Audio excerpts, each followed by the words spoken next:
Hello everybody, Boater Fans here today. Today we're doing the updated 2024 in the bag. I don't even know if I did one of these for 2023. 2023 was a pretty unmemorable year for disc golf, for me at least, but I'm really looking forward to 2024. I'm playing a lot of tournaments this year. We're back in Arizona, which I'm really happy about, so let's get into it.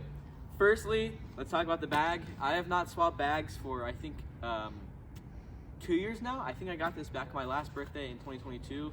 So it's been about a year and a half, and I know some of my family members have had some problems with this bag, specifically for Worlds and carrying my bag on tournaments and stuff. But personally, I love this bag, and I don't get any headaches or anything like that. But I love the design, and I definitely like it more than squash bags, which are all the new rage now. So I like grip a lot more.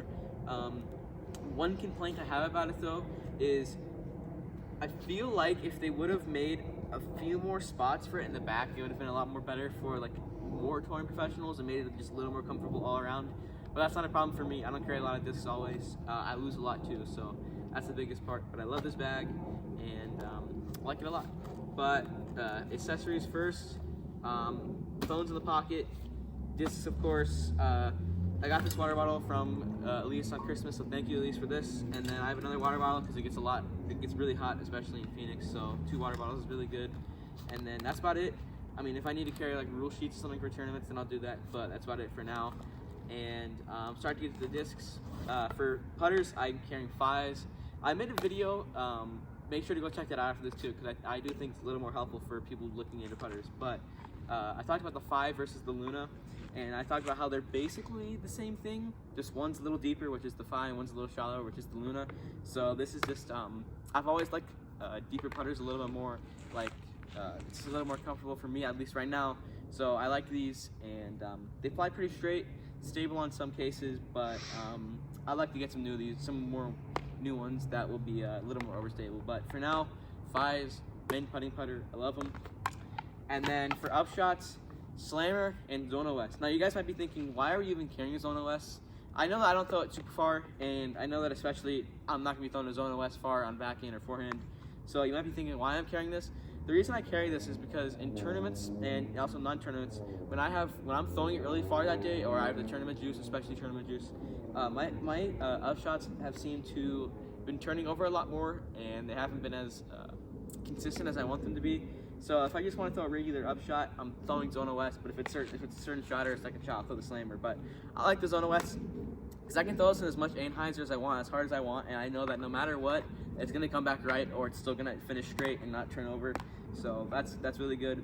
But seriously, for all you guys scared about buying Zone OSs because they're super overstable, don't worry. They're not. They're overstable. They're really overstable. But someone like me, who's an amateur, who can't throw it as far as probably a lot of you guys watching this is going to be really, really good for an upshot. So, upshots, and then heading into a girthy part of my bag. I never used to carry a lot of mid-ranges, but I've been getting into them more recently. I have 4 Discraft. Actually, it's a lot of Discraft, and only 1 dynamic disc. So I'll go from least stable to most stable. So we have this,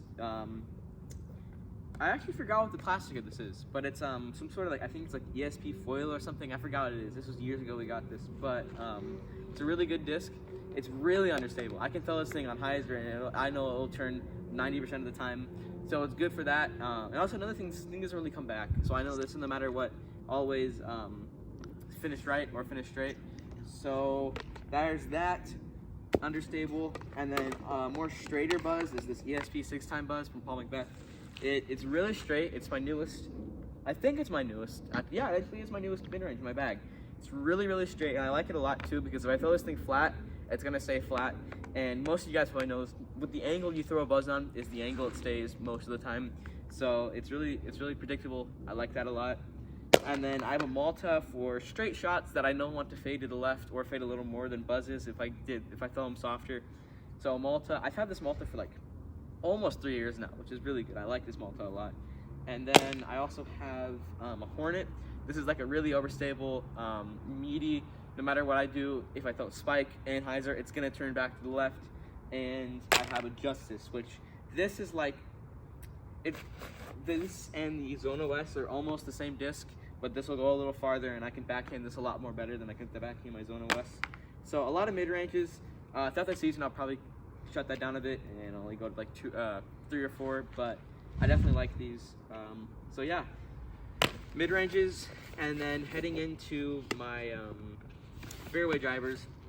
I'm carrying a lot of fairway drivers too, which is, I think, a progression as a disc golfer is you start carrying some of the discs that you don't throw as far, because I think I never used to throw a lot of fairways or mid-ranges because my arm speed wasn't as strong as it is now. So I'm carrying 4 now. So heading in from least stable, a bear, this thing goes straight, sometimes off to the right, and maybe a little finish off to the left depending how I throw it. This is more of my straight 300 to 330-ish foot disc, which is really nice. So I've heard a lot of terrible things about Lone Star over, especially last year, and I don't know what all the hate is. Honestly, this is the Alpha. I got this from Worlds. I love this disc. It's like a farther flying, less stable Raptor, and I like it a lot. It's unique. The plastic feels really, really well. I've only thrown this a bit, but I really like how it is, and it's not beat in yet. So Alpha, this can go about 330 straight with a little fade, and maybe 340, 350 if I get a really good tug on it.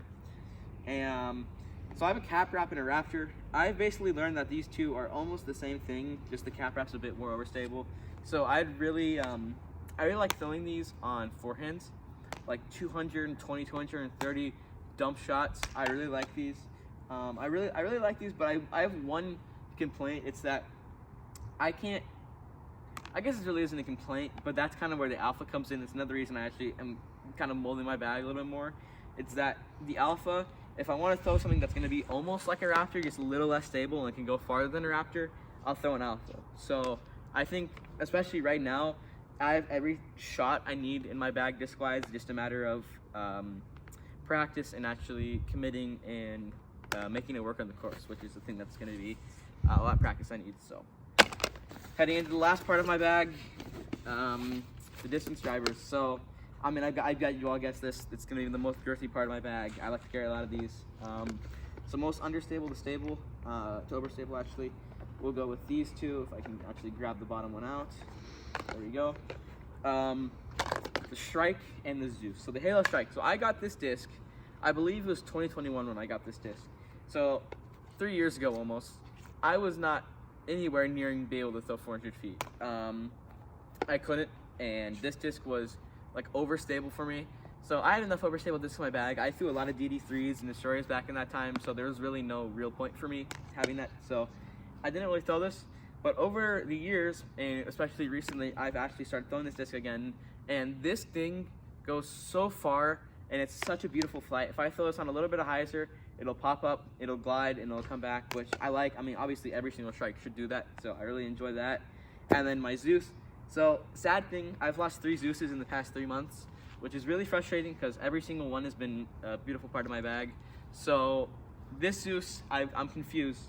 I guess first runs, I never really was like trying to find first runs, but the first 2 Zeuses were first runs, and boy, those things are way more stable than this. I got this in the Usman, expecting it to fly straight to a little bit stable, but it can still be understable depending on how far I throw it and how hard I throw it. But this is just always understable. If I throw this thing on hyzer, it'll keep turning and get a very small comeback, but it does go very far. I can definitely get these two 400 plus on a good chuck, so I like these a lot. And then my last 4, I have 2 DD3s. I have a Cloudbreaker, which is my only ace disc, and then I have another DD3, an XL1. I'm just recently adding this back to the bag, but actually actually recently just adding both these back to the bag. But I like this because I can throw it a little bit hyzer, it'll flip up, it'll go straight, and it might die down a bit, but I actually have been seeing this is flying a lot straighter than it normally is. It's almost like dead straight, which is really good. I need that shot in my bag. So, really good. And then this DD3 is more stable, so it's just like a more stable Cloudbreaker, which is something that, I mean, to be honest, I don't really need, but I like DD3, so why not add it to the bag? And then I have a Destroyer, which, honestly, come tournament time, I'm not going to be throwing this, but if I'm doing field work or just trying to get multiple shots for practice, I will be using this disc just to get a little more feel of things. But the last disc in the bag, Central Coast Force. I remember my brother got this in a mystery box. I think 2021 Christmas, I think this is when he got it. But it was really, really nice. He always liked it, but he lended it down to me, and I've just kept it ever since. So it's really good. He doesn't really throw Forces anymore, which is odd. he always threw them really well. But I like this a lot. Flies like a force. I can throw it decently far, but you know, it'll always come back depending on how I throw it. So I like these a lot. But that's about probably going to be my 2024 bag for most of the season. Every now and then I'll change a few discs, but that's about it. So thank you all for watching. Hope you guys have a fantastic day. God loves you, God bless you. Again, thank you so much, Elise, for the water bottle. I enjoyed it a lot. But stay safe, and I'll see you guys later. God loves you, God bless you, and goodbye. Next week, part 2. Oh yeah, actually, Mom just reminded me of that. We did a take before this, and then the dog started going crazy, so we had to stop. But yeah, we are doing part 2. This was just part 1 of showing the discs. Next week, we are going to be actually getting all the discs out to Kano or Sweetwater, depending on what we're playing, and we're going to show you how they fly. So you guys know that my word is true. But again, Ashley, this is Fearless Time. Thank you guys for watching. See you guys later. God loves you, God bless you, and goodbye.